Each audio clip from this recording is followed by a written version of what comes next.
Recordar la definición de absceso, que es la colección de pus en una cavidad neoformada o colección purulenta. Y hay que diferenciarlo de empiema, que es lo mismo, es la colección purulenta en una cavidad ya existente. El absceso es un proceso supurativo local que se caracteriza por la necrosis de ese tejido. Es una necrosis de tipo colicoativa.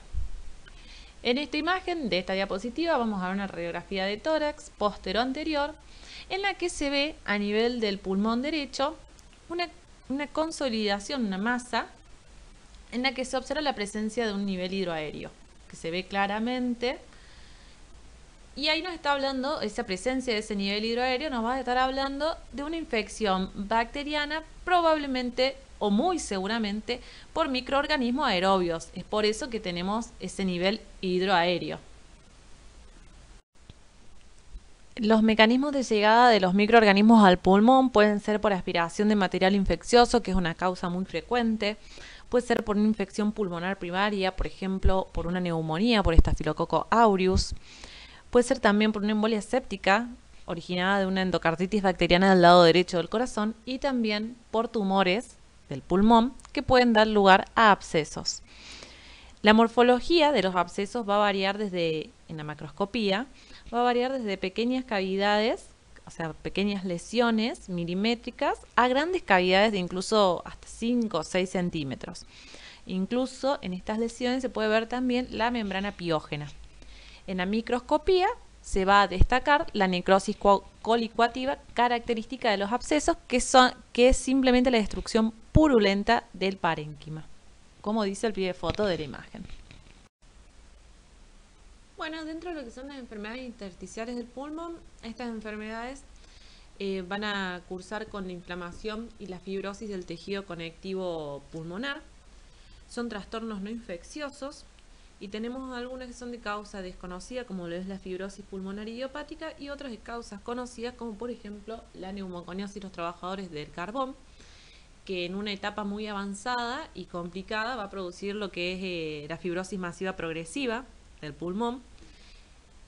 Y estos procesos, lo que tiene estas enfermedades intersticiales que cursan con fibrosis, van a traer aparejada el aumento de la presión pulmonar, va a provocar una hipertensión pulmonar.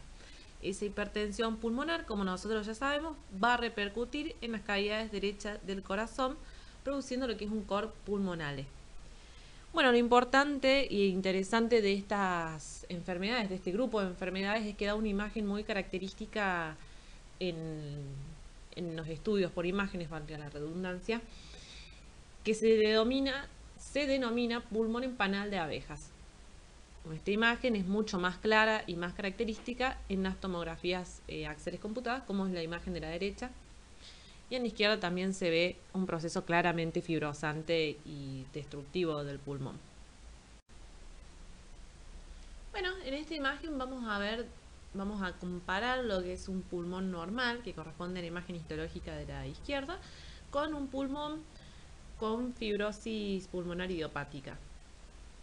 En la imagen de la derecha, que corresponde a esta enfermedad intersticial, se ven zonas de fibrosis, que se le dice que es una fibrosis intersticial parcheada, y estos espacios quísticos que se forman por esta fibrosis, vale aclarar que la fibrosis destruye los espacios alveolares y se forman espacios quísticos. Estos espacios quísticos van a estar revestidos por neumocitos de tipo 2 hiperplásicos o por epitelio bronquiolar. Uno, si pudiera hacer mayor aumento de la imagen, se verían esas características. En lo que respecta a la patología tumoral de pulmón, que es un campo muy amplio, vamos a empezar con la clasificación de la OMS del año 2004 y se van a clasificar en carcinoma epidermoide o escamoso o espinocelular, adenocarcinoma, carcinoma de células pequeñas o microcítico, carcinoma de células grandes, carcinoma adenoescamoso y carcinoma sarcomatoide. De todos estos vamos a tratar en profundidad únicamente a los tres primeros, dada su mayor frecuencia y mayor importancia. Bueno, ahora vamos a hablar de lo que es el adenocarcinoma. Antes de empezar a hablar de él, vale recalcar que el consumo de cigarrillos, la fibrosis intersticial, la exposición al amianto, por ejemplo, son todos factores de riesgo para esta patología. para la patología tumoral en general, no el adenocarcinoma específicamente. Adentrándonos en el adenocarcinoma, vale aclarar que en los últimos años ha aumentado su frecuencia, transformándolo en el más frecuente en la actualidad. Este tipo de tumor tiene menos relación con el tabaco. El tabaco se relaciona más fuertemente con el carcinoma microcítico o con el carcinoma escamoso. El adenocarcinoma es de crecimiento lento, pero hace metástasis más rápidamente y de manera más amplia. Por lo general, un adenocarcinoma invasor es precedido por una hiperplasia adenomatosa atípica, la cual va a evolucionar a un adenocarcinoma in situ, y esta lesión in situ va a evolucionar a un carcinoma invasor. Tiene la característica de que se suele ubicar en la periferia, como bien muestra esta imagen de la izquierda que corresponde a una tomografía axial computada. Se ve una lesión en el pulmón izquierdo que está en la periferia del mismo, así como se ve en esta imagen que la he sacado de un libro que se llama Patología pulmonar de Spencer. Esta imagen muestra claramente una masa nodular, blanquecina mal definida, que llega a estar en contacto incluso con la pleura. Bueno, en estas dos imágenes de microscopía vemos a la izquierda, un adenocarcinoma in situ. El adenocarcinoma in situ antes era reconocido o se le llamaba como carcinoma broncoalveolar. Actualmente esa denominación no se utiliza más y se utiliza el término adenocarcinoma in situ, que se caracteriza por presentar un patrón lipídico. Patrón lipídico hace referencia, es decir, lipídico significa que se asemeja las células que se apoyan sobre las paredes alveolares, asemejan mariposas que están apoyadas en una cerca o en una pared, digamos, como serían las alas de las mariposas vistas de costado. A eso hace referencia el término lipídico. A la imagen de la derecha vemos lo que es un adenocarcinoma invasivo de tipo acinar. Justamente el tipo acinar es el que presenta mayor componente de glándulas o estructuras glanduliformes, que son de forma ovalada, y ese espacio central rodeado por células tumorales, que si uno ya más o menos a este aumento puede distinguir que son células tumorales. Ese espacio suele contener mucina, como se ve en la imagen de la derecha, en la luz glandular de arriba particularmente. Bueno, y acá vamos a hablar un poco de la utilidad de la inmunohistoquímica. A mí me parece muy interesante este tema y vamos a hablar más o menos de manera resumida. Cuando nosotros estamos frente a un tumor de pulmón indiferenciado, es decir, que no nos va a orientar hacia un adenocarcinoma o un epidermoide o un microcítico, uno puede recurrir a la inmunohistoquímica. La inmunohistoquímica que se usa principalmente para la posibilidad o la sospecha de un adenocarcinoma, las que se usa por lo general son TTF1, napsina A y tiroglobulinas. Principalmente TTF1 y napsina A se usan.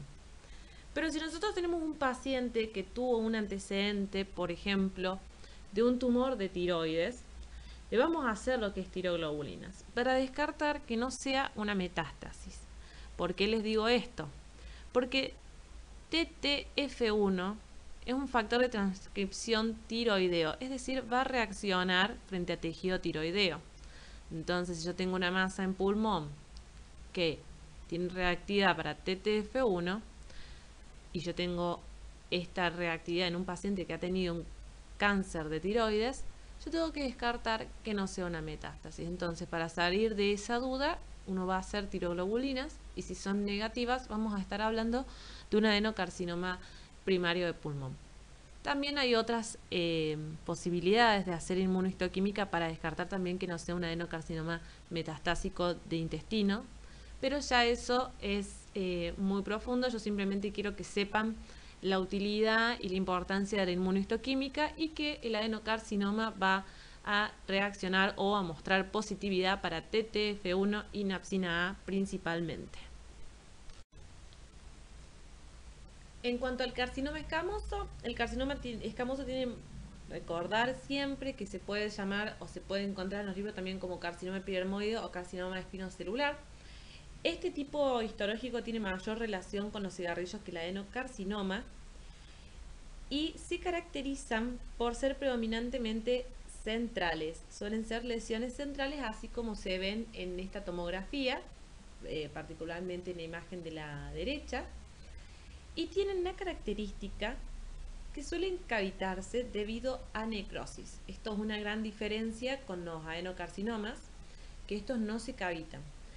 Para recordar también que en medicina nada, nunca, 2 más 2 nunca es 4, como se dice.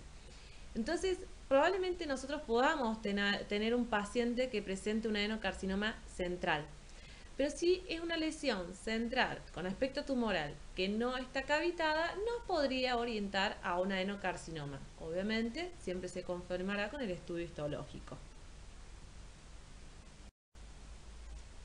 En estas imágenes, en la imagen de la izquierda principalmente, se ve una masa tumoral central a la altura de los bronquios. Por eso justamente se les pone esta imagen para que vean que suele tener un predominio central, porque se suele originar de la metaplasia del epitelio bronquial originada por la irritación del humo del cigarrillo. Por eso tiene mayor relación con el humo del cigarrillo.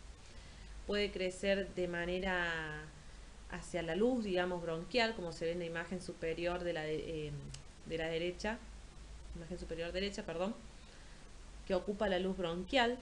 Incluso pueden producir una obstrucción total, llevando a telectasia, bronquiectasia o a neumonía lipoidea. Y en la imagen de abajo se puede ver que es una masa que presenta una cavitación central, muy probablemente por necrosis.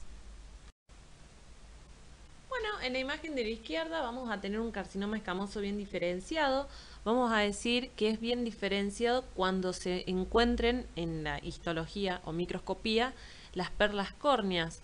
Todo carcinoma escamoso o epidermoide o espinocelular, que son lo mismo, que presenten perlas córneas, nos van a decir que está bien diferenciado. Se ven de color eosinófilo, suelen ser acelulares en un momento más tardío, digamos, y suelen tener forma redondeada. La imagen de la derecha nos muestra cómo los citoplasmas de los tumores epidermoides suelen ser bien eosinófilos y presentan puentes intercelulares entre, como se lo dice el nombre, entre las células. Bueno, así como tenemos carcinomas bien diferenciados dados por la presencia de perlas córneas, vamos a tener también carcinomas indiferenciados. Cuando nosotros nos estamos orientando a un carcinoma indiferenciado de tipo epidermoide, podemos recurrir también, así como los adenocarcinomas, podemos recurrir también a la inmunohistoquímica. El carcinoma epidermoide va a mostrar positividad para P63, como se ve en la imagen de la derecha, positividad nuclear más específicamente.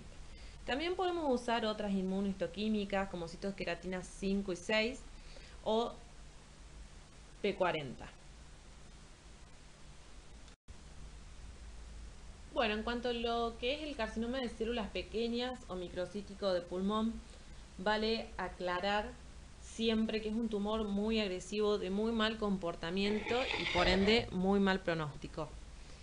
Su origen es neuroendocrino, es por esta razón que va a provocar, o sea, puede dar en la clínica lo que es un síndrome paraneoplásico, que lo vamos a ver en las diapositivas posteriores, y en cuanto a la inmunohistoquímica va a mostrar reactividad para la cromogranina y la sinaptofisina. Esos dos son por excelencia los marcadores inmunohistoquímicos de tipo neuroendocrinos. Este tumor, así como el carcinoma epidermoide, muestra alta relación con el consumo de cigarrillos. En la microscopía, este tipo de tumor va a presentar una célula muy característica que son entran en lo que es el grupo de células pequeñas, redondas y azules. Estas dos imágenes, tanto una imagen histológica como una citología de lavado bronquial, dejan ver bien dicha característica. En la imagen de la izquierda se ve lo que es el efecto Azzopardi. El efecto Azzopardi hace referencia a una tinción basófila de las paredes vasculares que es simplemente por la incrustación de ADN de las células tumorales necróticas. Se ve también dentro de la luz de ese vaso la presencia de algunos eritrocitos. Y bueno, como les dije en las diapositivas anteriores, al ser un tumor de origen neuroendocrino, va a presentar reactividad o positividad para los marcadores inmunistoquímicos de ese tipo, o sea, de inmunomarcación de tipo neuroendocrina. Y en la imagen de la derecha se ve la positividad, la tinción positiva en citoplasma para sinaptofisina, que nos va a terminar de confirmar el diagnóstico de un carcinoma de células pequeñas o tipo microcítico. Bien, un síndrome paraneoplásico, como bien dice la definición en esta diapositiva, son los signos y síntomas que se presentan en un paciente que tiene un tumor maligno y está ocasionado por sustancias no nativas del lugar donde asienta el tumor. Por ejemplo, en el caso del carcinoma de células pequeñas del pulmón, algo muy característico, un síndrome paraneoplásico característico de esta neoplasia es el síndrome de Cushing, que va a cursar con las características físicas de este síndrome, como por ejemplo la jiba de búfalo, la cara de luna llena, la hipertensión arterial, las estrías, la obesidad central. Otro síndrome paraneoplásico muy común, incluso más que el síndrome de Cushing, son las hipercalcemias.